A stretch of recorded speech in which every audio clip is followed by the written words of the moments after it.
There's a party. Here's Bridgette in her blender. Glad she could make it. Well, welcome to Weather and Ag in Focus on this wonderful Monday afternoon. It's 84 degrees outside, sunny skies, and a light breeze. No, it's not. It's cold. We got wind chills in the single digits with cloudy skies. There's still a few leftover snow showers on radar in parts of western Minnesota, also in the far northern valley as well.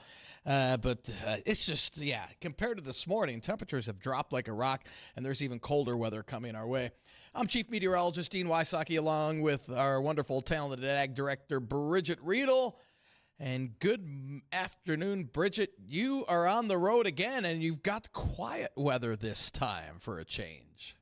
For the moment, I really do. It's windy. There's no doubt. And yes, it's chilly. I'm not looking forward to stepping outside the vehicle just to fill gas here in a little while. But yeah, it's a little chilly out today. And thankfully, roads have been good. So that's probably a big bonus for a lot of people. We can deal with cold. We can deal with wind. Not having to ice skate everywhere you're going makes a big difference as well. So still watch the road reports. I know that areas to the north of the valley and to the northwest, as you head out to the Devil's Lake Basin, even from like Findlay and Mayville going northwest, it's icy out there. It is. Careful. Yeah. The far northern valley is a lot more slick than the central and southern valley, but we're looking at pretty quiet weather for the rest of the afternoon. Just cold and breezy, but even colder weather coming by midweek. Right now, that icy area, it's scattered ice, but just because roads have been wet, we should be cautious because they haven't completely dried off yet. And as we're watching temperatures fall, that's going to get a little bit worse. I'm down in the southeast part of the state, really, and so far we're good for green to go for good driving conditions. I'm hoping that stays this way for a number of days, but it's not going to warm up anytime soon. At least not till later in the weekend, maybe. Yeah, or at least that's what Dean thinks. Yeah, right. Well, I'll tell you what. We've got like I said, a cold week ahead. No big storms on the horizon. That's great news for travel, especially for your travel because you're always on the road. But we're definitely looking at a cold but quiet weather week. And I'll be gone for the rest of the week here, Bridgette. After today, I am going down to Nebraska. I will be one of the guest speakers. We're going to be talking about the LRC and how it can help our ag community. So I'll be, if any of our ag community is going to be down in Nebraska, there's a big ag conference there, the big Nebraska Ag Expo in Lincoln tomorrow, Wednesday, and Thursday. So stop on by and see us. We'll be down there and giving our talk Wednesday afternoon at about 11 o'clock. So again, if you're going to be down there, head on out and say hello. I personally am on my way to Pierre, South Dakota. It is the South Dakota Cattlemen's Convention this week, and they'll be kicking things off with a number of policy meetings. They have several committees. A lot of these policies are not only good for the benefit of the members of their state, the same way North Dakota had theirs in September out in Bismarck, but then additionally, you will see those types of things roll up to national accomplishments with National Cattlemen's Beef Association. And then also, we have to think about the fact that they have classes for their as far as educational. Their theme this year is land and legacy. And so they want to make sure that folks know what they can be doing to have great, consistent care of the land. There's a ranching for profit workshop that's going to be held. And then there also are some other ones that are going to be going on. And then tomorrow night, there is a roping demonstration and so much more. So there's a little bit of fun, but a lot of bit of business that gets accomplished at these events. Good deal. There'll be much to happen. Yeah. No So doubt. looking forward to getting down to Pierre. And right now, just kind of taking more of a creative route because when I took off this morning, not all the roads were good to go yet, you might say. They weren't all green like we can see now. Right. Yeah. No doubt. And we've got a guest coming, a returning guest that will be on today. Mm-hmm. Yep. He is going to be joining us because Levi Otis not only works for Ellingson Drainage in the area, but he has a number of other things that he does too. And one of them is the Midwest Council on Ag. Some of you are saying, well, what is that? Well, that's up to Levi to talk about it and help describe that to us. But we want to make sure to cover that.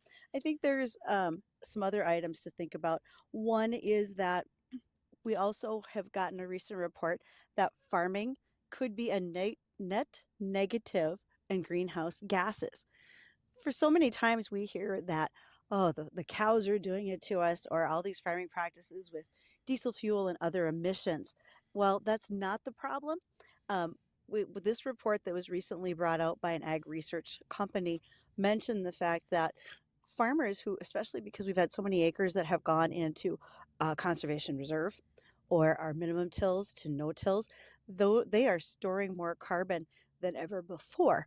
These practices also are cutting down on wind and soil erosions. They're doing a great job of keeping our soils in tip top condition.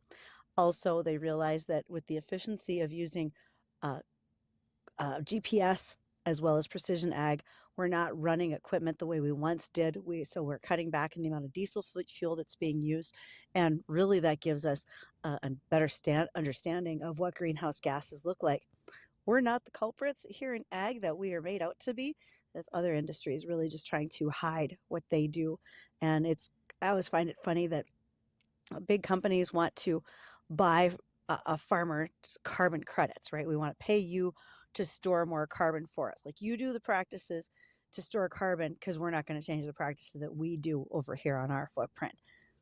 Maybe the tide is turning a little bit on some of those things. So we'll see what that looks like. Also, one of the things that has been brought up in the news as of late is potential tariffs that could be happening, especially if Trump just does decide to have a conversation with Canada as one of those areas that could be getting about a 25% tariff. If that happens, we get potash fertilizer from Canada, about 87% of our potash, which is used heavily in this region as we farm. That potash would now have a 25% increase on it as far as the tariff is concerned, if the tariffs go through. What I find interesting to note, though, is as concerned as some may be about current grocery prices, that type of thing won't help. Our input costs won't be coming down. And an unexpected area that we don't talk about is many of the pesticides that we use, their base products, some of their base ingredients come from other countries like China and Russia, and tariffs will add to that cost as well. So really some of our farming inputs could go up quite a lot that people weren't expecting at this point. So keep an eye out for what will happen with new administration. I'm not saying that tariffs don't work or that in some cases they're a good idea, but do remember what that does as far as an implication into our food production as well will make a difference. Well, that would more than likely raise prices as well. That's exactly right. Yeah. Yeah, when you have higher input costs, it will raise your price. Now, we realize there's been a lot of inflation in food in the last 4 years. And so what's the challenge of what do you cut down? Do you cut down some of the inflation, even though some of your input costs are higher and your food prices are up? So, right. Yeah, we'll see what that looks like. We're not quite sure yet. Well, he said, did you see what he said to Trudeau, too? He's like, well, if we can't work something out, maybe you guys can become our 51st state. Mm-hmm. So, then we wouldn't have to. And really, when you talk to Canadians on the black soil prairies, so Saskatchewan, Manitoba, Alberta, I don't think they really have a problem with that. Okay. They would be okay with making that type of a change, to be perfectly honest. Right. So we'll see where all of that leads. Oh. But the fact is, folks are looking forward to, is there a better price on groceries that will be coming up for their their Christmas dinner? I don't know that I can tell you you're going to have a whole lot less pricing. For those of us who really love beef at Christmas, the beef has not come down. Beef is a staple in our diets. Right now, cattlemen are enjoying what's a rare opportunity to be profitable and make money. Mm-hmm. And with beef prices being up, one of the things that drives that, of course, is demand. And man, oh life, do we have demand. Folks that you're getting onto this carnivore diet, they're looking for all sorts of types of protein. Right. Beef is certainly one of them. Well, same with eggs and pork and chicken. It's all up, but it's all good, though, too. It's all very good. Yeah. Yes, that makes a big difference. All right. all quite tasty. Right. Well, Levi just got in, so we're going to go to him in a little bit. But first, we have to hear from American Ag Network, and then when we come back, we'll have Levi Otis on with us. So don't go anywhere. If you have any questions for us or Levi, shoot us a call, 701-293-9000. Don't go anywhere. We'll be right back.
Howdy, folks, and welcome to Weather and Ag in Focus.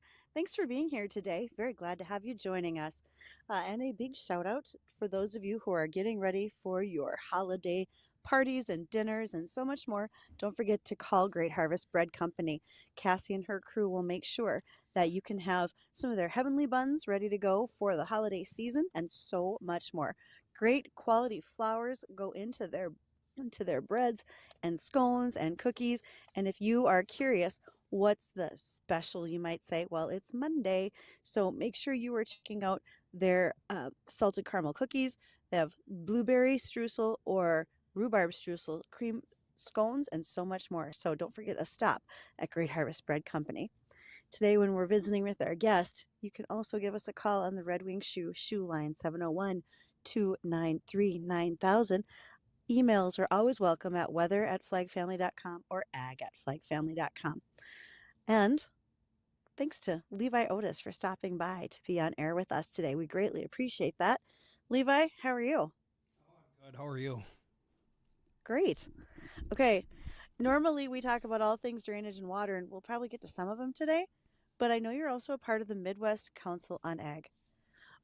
What is that? Because I've had to ask that question before too. What do you all do? Sure. Yeah, I'm involved with a number of different policy organizations, and Midwest Council on Agriculture is one of them. Former chairman of House Ag Committee, Colin Peterson, after he was beat by Michelle Fishbach. continued to want to work on behalf of the farmers in the Northern Plains, and called a few of us up to see what we thought. And we basically designed this, or he designed this, after the Southwest Council on Agriculture out of Texas and the southern states. If anybody follows the Farm Bill, you'll see that peanuts and cotton get quite a bit out of the Farm Bill.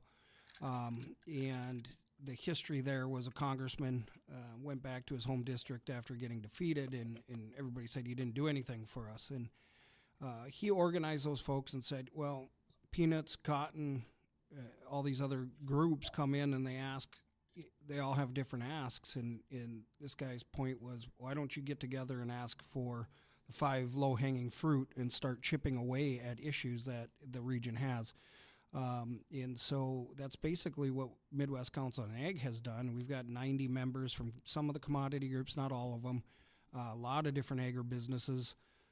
Some farmers are ponying up their money to be members of it, and we go to D.C. a couple times a year. And our low-hanging fruit, obviously, is getting a farm bill done for one, reference prices, commodities. Don't ask me a lot of this insurance stuff because I'm not very well versed in it. As you know, I believe in self-insurance, i.e. drain tile. But those are some of a lot of the things that we work on. We work good with sugar. Sugar, of course, is probably at the best lobby out of anything in Washington, D.C. So it is bringing a lot of those federal issues up to the forefront, and then working with our congressional delegations on how we can help them help us, right? The old Right. Jerry Maguire, help me, help you.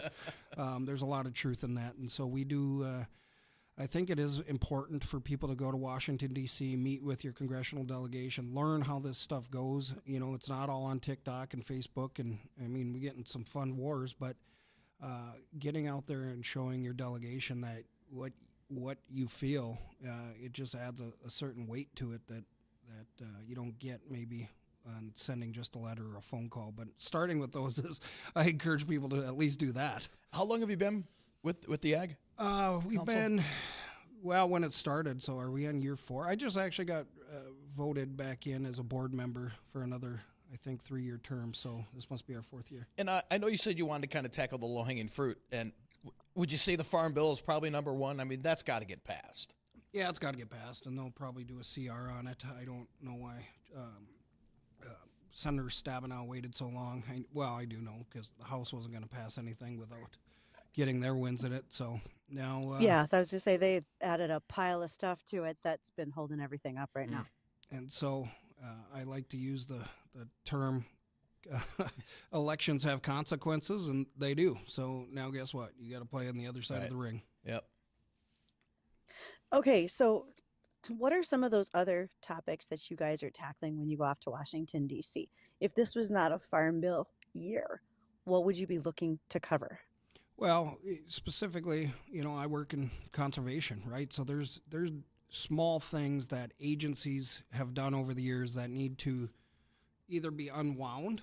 You know, we talk a lot about red tape and things that hold us back, and going through those line item by line item. I don't think your listeners, you know, want me to dig into maybe the conservation title, but there are plenty of things that we can work for. Well, and it'll be interesting now that Pacific Legal Foundation won the Chevron deference case. So a lot of those agencies that have made rules beyond what the Supreme Court says was their authority, a lot of that might be becoming unwound, and we're just kind of waiting for the Trump administration to start and before we start digging our hands into that. But there's just a lot of things that you just don't know as even a everyday farmer or an everyday citizen that the government does that makes things more expensive and harder to get done. And unless I play in this world and I forget more than I ever know, like on a weekly basis. That's why I got this big notebook.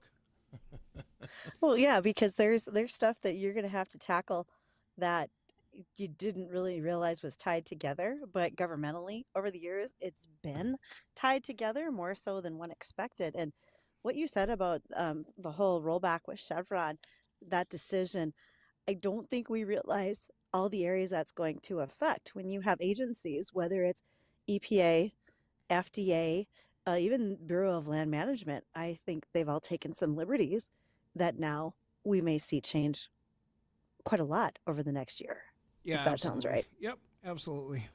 One of the bigger wins that we've had in the last 10 years was the issues with wetland setbacks. NRCS continues to change them either for the good or worse, but there's not a lot of input, or at least the input that they take, depending on who's above them, is the pile of papers that they seem to take. And our NRCS in North Dakota is done a 360 or a 180, excuse me, since I started this in 2014, and I look at the NRCS as a tool in the toolbox for the American farmer. And a lot of NRCS offices treat it like they're a tool for the environmentalists, and that is not right. And so I applaud our NRCS in North Dakota, because if you do have a issue with one of the employees, it's corrected very fast.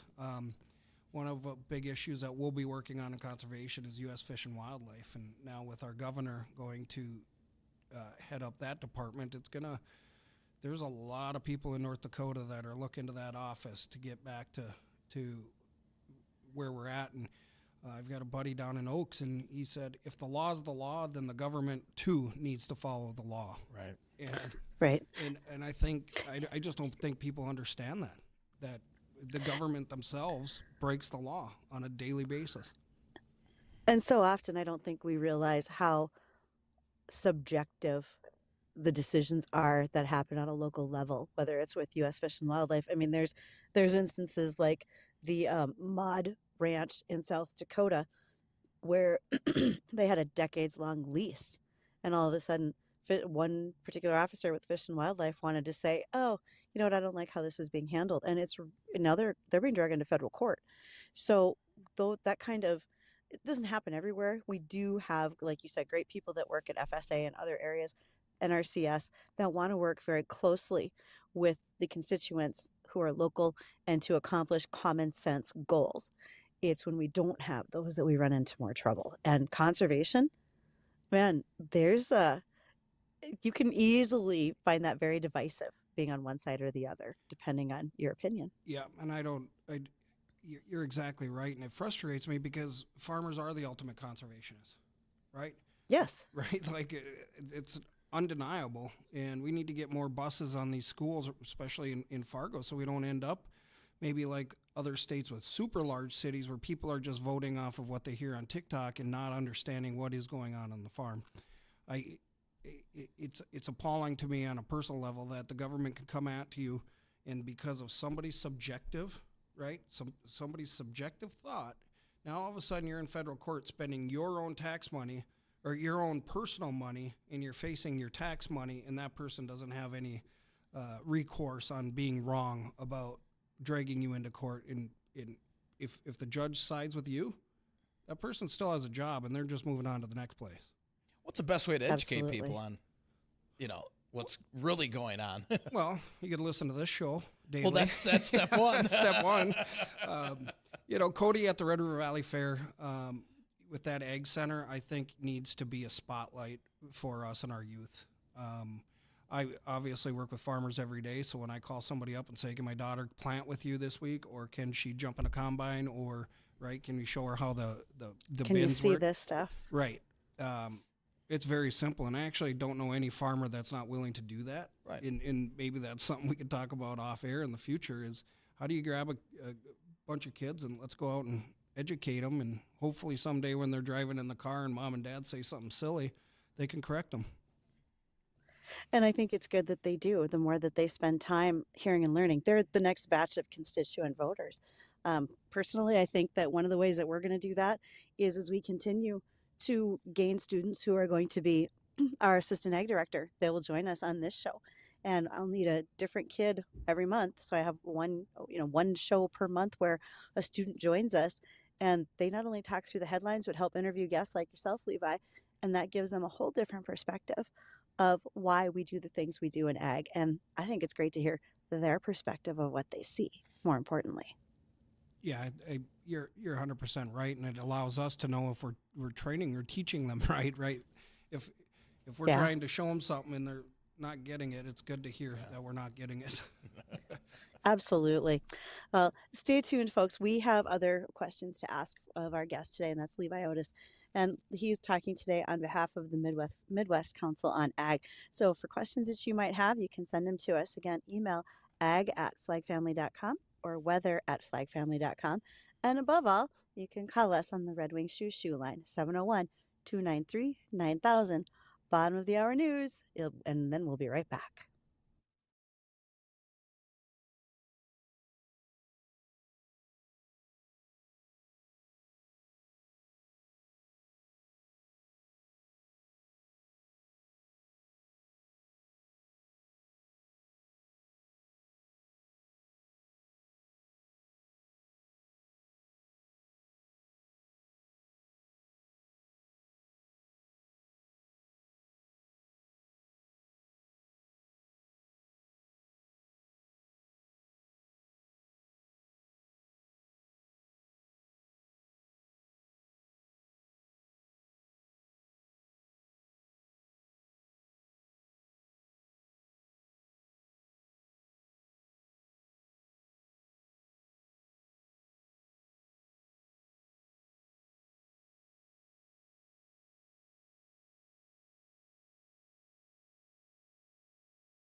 Welcome back to Weather and Ag in Focus. So glad that you can be here this afternoon on this very windy day.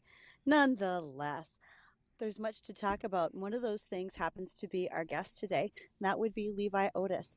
Levi is with the Midwest Council on Ag. And Levi, I had a question. As we went to break there just for a moment, having recently been in Washington, D.C. post-election, how's everybody's attitude? Are things going to get done, or are we essentially at a lame duck standstill at this point? What did you see? Well, it depends what offices you went to. I would say I would say that a lot of offices were really excited. There was a lot of smiles. Like I think that when your party gains control of the House, the Senate, and the president's office, at least the handcuffs are off. And I think where people get frustrated with politics is those 2 years that you have time to do something and you don't do anything.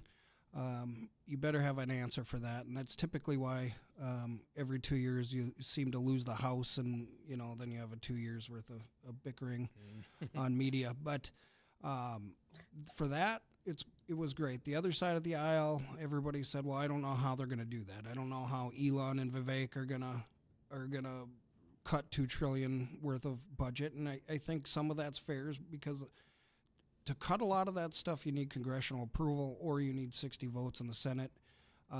So it's going to be a lot harder. But I tell you what, when the American people start seeing those line items that they put on their Twitter/X or putting on billboards on the amount of money that we spend in a interesting way, I think back to the movie Independence Day when the dad says to the scientist, "You don't think they spend $500 on a hammer, do you?"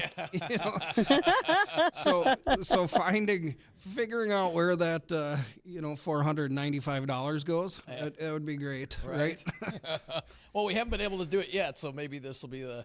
Well, if anybody could do it, right? And that was one thing. Well, they're not even qualified, and they said, Elon literally rescued NASA. Astronauts with his own spaceship, and he's not an astronaut. Yeah. So, if anybody's going to give it a shot, I just say let's see what happens, and let's not get too far ahead of ourselves. But those are two really brilliant people. Right. As much as politicians like to run Washington, D.C., it's actually still a business, and having business people run things isn't all bad. Well, no, I don't think so. I mean, you have to have walked in our shoes, right? And those people were not born super rich, right? So they have used the government, fought the government, made the government work for them, right? So if anybody can do it, it's definitely business guys. Yeah, and not everything's going to go great. It's the same way at your job. Not everybody makes you happy 100% of the time. If that was the case, well, congratulations to you. But reality is that's not the way it is every day. Right. Not for many people. Now, you mentioned funding, and so let's touch on that if we can, Levi. You've secured funding as the Midwest Ag and Midwest Council on Ag, and how does that happen? How do you walk through those steps to get funding from USDA? Well, so we have 2 senators in North Dakota, just like every state, and our senior senator is I call him the check writer, and Senator Kramer is the regulatory guy. So if we have funding requests or things that we want to see funded, we go to Senator Hoeven. When you want red tape reduction and somebody that's going to figure out why we are too far in the weeds on regulatory issues or regulation, that's a Kramer thing. And this particular instance was Senator Hoeven, who is now he's the chair of Senate Ag Appropriations. That means he's the chief check writer for anything agriculture. We are in a very, very powerful spot being in the Northern Plains. You've got Senator Klobuchar, who works great with our senators here, and she is the vice chair of Senate Ag. Someday when the Democrats take back the Senate, then she will be the agriculture chair. And again, she works really well with our congressional delegation. We've got John Thune, the senator from South Dakota, who is on, now he's the majority leader. And so when you have those states and many members of our 90 90 organizations that make up Midwest Council on Ag are from South Dakota, are from Minnesota. That's where you get a bipartisan effort to go and say, okay, this is what we want to do. So we made a request for some money from USDA to build a policy center at NDSU. And this policy center is going to be open for Congress to reach out and say, okay, if we apply tariffs on soybeans in China, how is this going to affect the soybean growers? Right. And this policy center will crank that information out and get it to Congress so we can notify the president. What's your contingency plan after you do this? Could be a water issue, right? We could have questions on what saline soils do to the ground and cause us economically. Well, NDSU would probably work with Iowa State because they're a huge ag and biosystems engineering school. NDSU, obviously, soil health, right? So we've got really great partnerships of the land grants that are involved in this, and will allow NDSU to be able to report in with the assistance of the other schools. So it's pretty efficient. But Hovind delivered $2 million, and now working with NDSU, we'll make sure that we do it right. Well, I just want to reiterate that policy, those dollars to set up a policy center at NDSU brings information in from all the regional land grant universities because it can funnel it back to Washington. And this is common sense. Here's the economics of what will happen if this decision goes through or doesn't go through. It realistically tells us what our economy generator is or isn't based on a decision that could be made governmentally, rather than an advisor who may be advising the president who's not close to the situation, or any other senators. Would that be correct? Absolutely. Okay. And in that instance, I hope that it's not just about policy. And my hope lies in agronomics, because earlier we mentioned U.S. Fish and Wildlife. And every agency has its purpose. Fish and Wildlife does too. The thing that's hard with Fish and Wildlife is they're now stepping in when it comes to labeling on pesticides and talking about buffer zones and making some changes that can be detrimental to how farmers farm. So, for instance, I don't have a problem if we want to have a buffer zone of where we spray a field with a fungicide if we're up next to a waterway. That makes sense. What doesn't make sense is when all of those buffers have never been enforceable, vary by distance, they're hard to follow, and then you leave an area of a field that's essentially naked, and now you have a disease or a pest that can run rampant in that area of the field that causes greater economic damage to your overall crop versus what you would have had before. So that's just one of the areas I see with them. I'm sure with conservation, you see a lot of different sides to Fish and Wildlife. Well, and I would argue when that easement was signed by the landowner at that time, 50s, 60s, 70s, was that written into the contract? Because that sure seems to me like we're changing the rules after the game started. And that those are on federal pesticide labels. That's a big change. You're exactly right. Right. And so when we talk about U.S. Fish and Wildlife issues in the line of work that I do, those easements were signed back in, like I said, the 40s, 50s, 60s, 70s, and they weren't included. There was no map included. So now when somebody gets in trouble for improving ground or drainage in a U.S. Fish and Wildlife, let's say just a quarter, U.S. Fish and Wildlife shows up with maps that they developed after the easement was signed, and then they're telling the judge, well, see, this map from 2012 shows a wet mark, but defense says none of these other maps have wet marks, just in 2012, and judges are actually siding with the landowner, saying you can't just pick a fairy tale out of this huge stack of paper and then this is the one that you're going to show. Right. But I think that would be, in fact, under Trump administration, first time we were able to get the U.S. Fish and Wildlife maps done so that at least the setbacks, meaning how far we have to stay away from a wetland with a tile line, we got them to mirror the NRCS, because at least the NRCS uses science and math, right? The hydrology on it. U.S. Fish and Wildlife, they're law enforcement, right? So their goals are to protect the wetland at whatever they deem necessary, where NRCS looks more of it as, agronomically, right? So Absolutely. those are just things farmers have to deal with, especially in North Dakota. I mean, millions of acres that we're seeing it tied up, and it's awful. Man.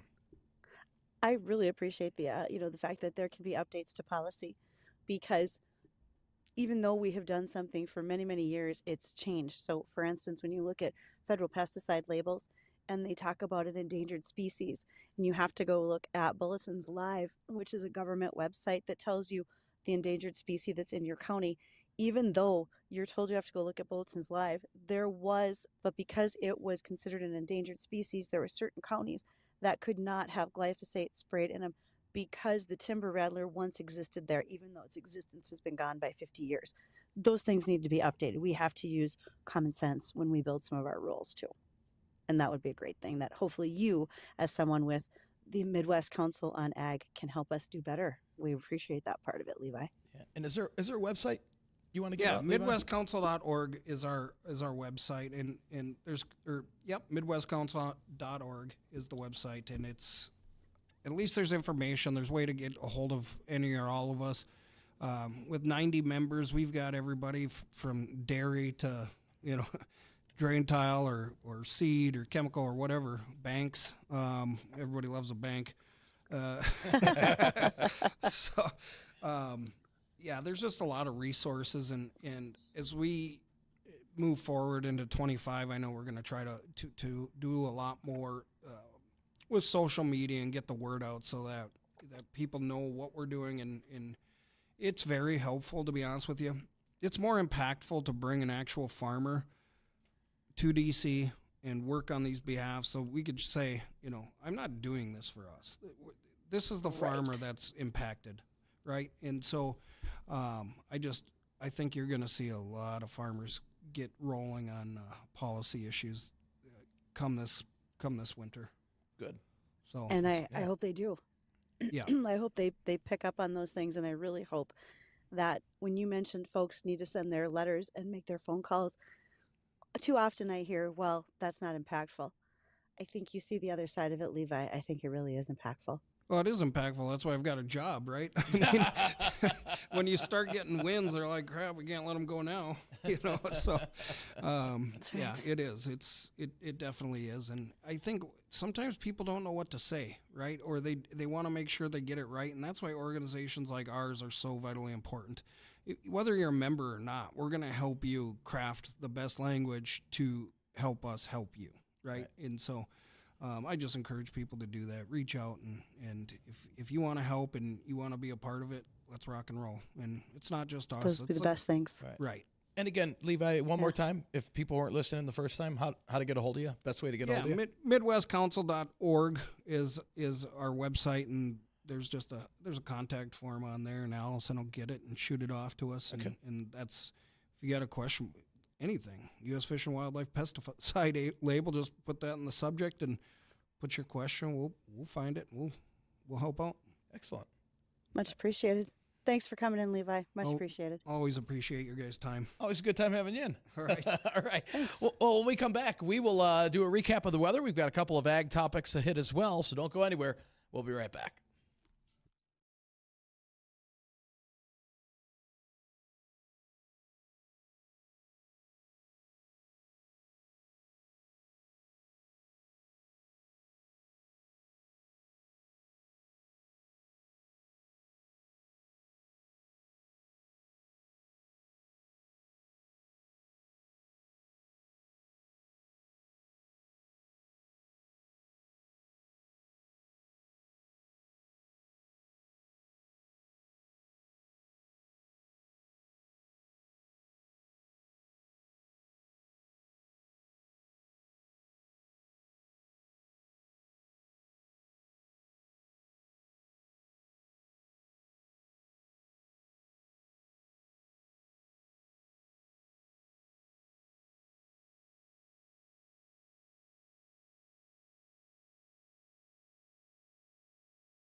And welcome back to Weather and Ag in Focus. 1:54 in the afternoon. We got temperatures in the 20s across the area with wind chills in the single digits. It's a cold one out there, but it's only going to get colder. We've got pretty quiet weather for at least the next 12 hours. And then as we head into later tomorrow, we're going to see some Arctic air start to make its move out of Canada. In fact, southern Canada, just over the border, expecting wind chills 40 to 45 below Tuesday into Wednesday. That's dangerously cold, and we'll be seeing some of that enter the far northern valley. That's where the coldest weather is going to be. But we're looking at temperatures tonight dropping off into the teens, and northwest winds not bad, about 10 to 15. Tomorrow, west-northwest winds pretty much on the light side for the first half of the day.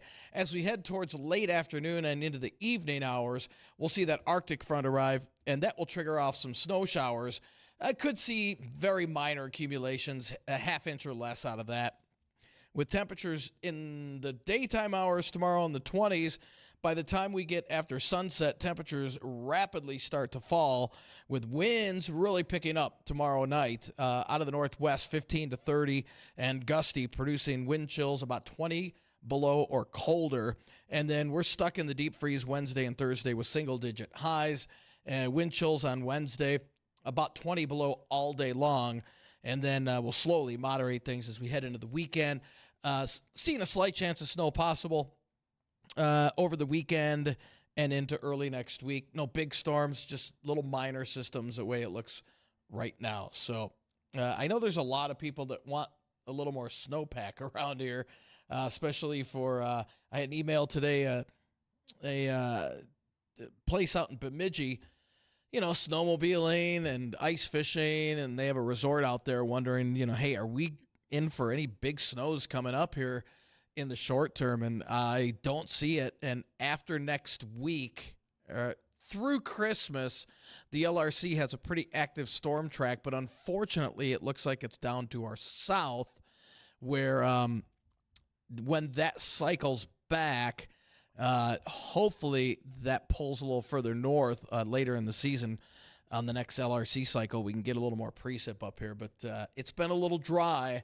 But remember, there's two parts to the LRC cycle this year. There's the very dry part, and then there was that very wet part that we had in November. So we're about ready to go back into that dry part of the cycle. So that's why hoping to get a little more moisture up here before we go into a more Well, if you're looking for the chance to get away and not have to worry about that cold weather, well, consider that there is a giveaway that we're doing for Vegas. This is called the Desperado Vegas Dream Vacation. It's presented by American Security and Gate. This is a trip for two, round fare airfare from Fargo to Las Vegas, 2 tickets to see the Eagles at the Sphere, as well as spending cash and a hotel stay.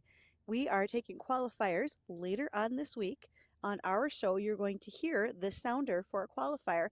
Pay attention so you make sure that you call in when it's the right time so that you can get registered for that trip. We'll be giving it away at a giveaway party on Wednesday, January 8th. So be paying attention. It's coming along very, very soon. And we're excited. We're hoping people, get ready for this. Look for a little bit of a winter break. right, and that'll be later this week. You can qualify on WAG here. We'll be taking a qualifier later this week, so be sure to be listening for your chance to qualify for that. Have you been to the Sphere, Bridgette? No, but I've seen everybody's Snapchat stories that it looks awesome. Oh, it's unbelievable. I haven't been there myself, but I've had friends that have gone there, and they said just the concert and just all the special effects that they have inside of there.